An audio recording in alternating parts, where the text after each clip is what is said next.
Our next destination is I don't know. Why you ask me? Kelowna. Kung marami rin trabaho dito mga restaurant. Oh, diba? Ang dami din mga establishments dito. So, I think marami rin kayong makukuha trabaho dito. And hindi ganun kadaming, sobrang daming tao. Corvette!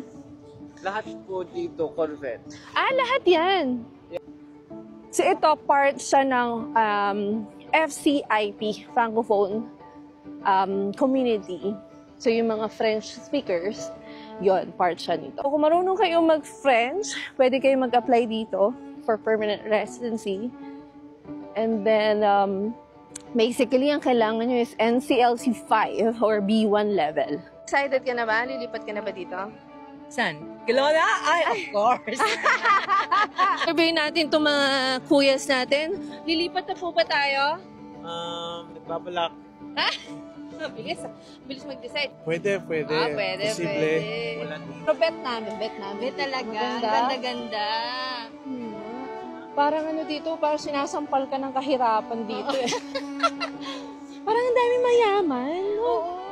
Ganda. Tignan mo, parang Singapore lang. Hindi lion, dolphin.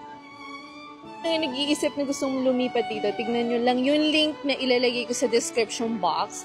And then basahin nyo ng FCIP. And if kailangan nyo ng tutor, French tutor, of course, meron tayo niyan. You can connect with us, studyliveexploreca.com.